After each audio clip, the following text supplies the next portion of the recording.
November 1976, Shorthand English Intermediate Grade. Get ready for the dictation. 10 seconds. 5 seconds. Start.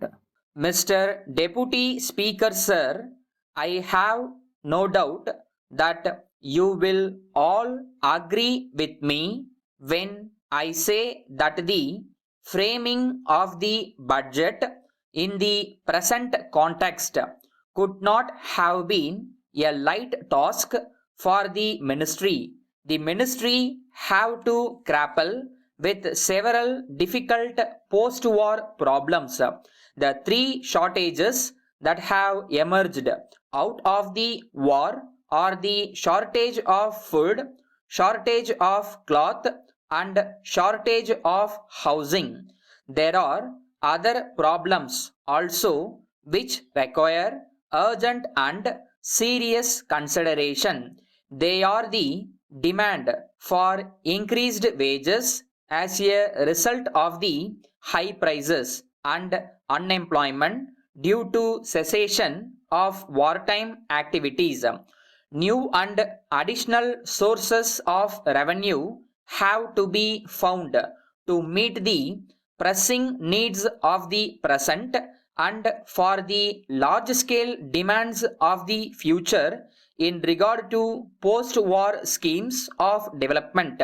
I think, sir, these are the essential tasks which face the ministry at this juncture. Let us briefly consider how they have been tackled in the budget.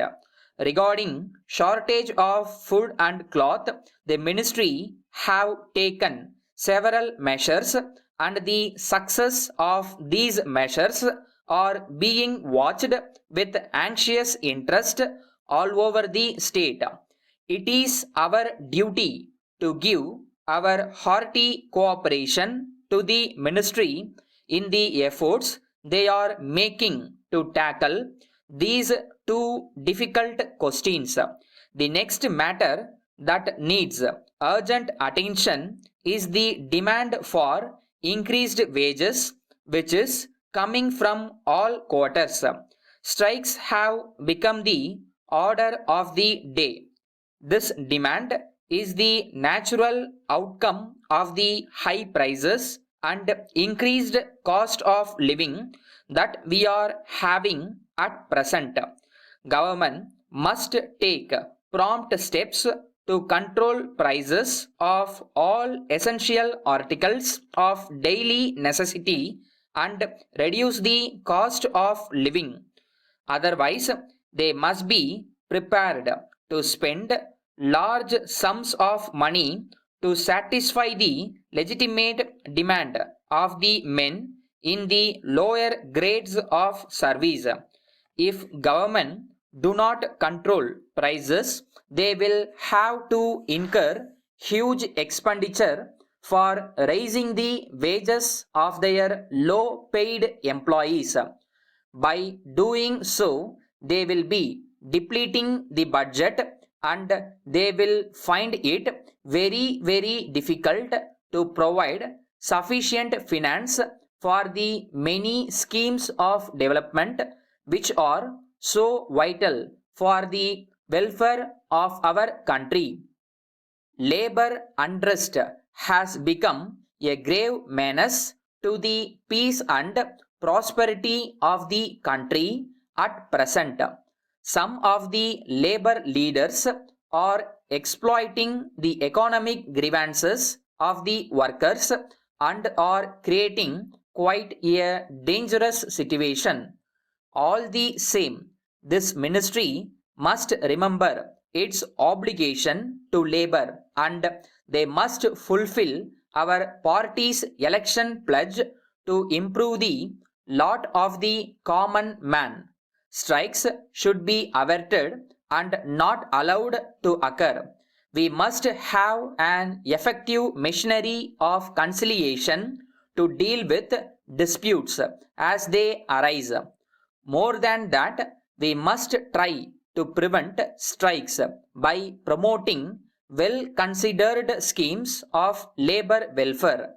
It is said, sir, that the main cause for many of the ills from which we have been suffering is only overpopulation.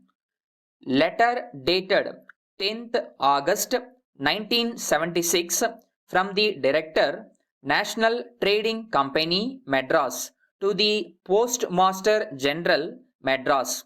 Dear Sir, I welcome the recommendation of the Postal Advisory Committee to introduce Sunday delivery of articles. I am also happy to learn that you yourself are in favor of this system, but I understand that there is hesitation on your part simply because this is not done in other countries. Let me ask a question. Why not we set a good example to other countries to emulate? It is my duty to point out that if the system is introduced, many commercial concerns which work on Sundays and close on a weekday for obvious reasons, the public and the press will be benefited. India has made a beginning in the right direction to work on all days of the year. You have abolished the system of express delivery last year, despite the hue and cry by the public against the abolition of this established and very useful public utility service. It is time Sunday postal delivery is restored. May I hope that you will be pleased to pay due attention to my earnest appeal. Thanking you, yours truly.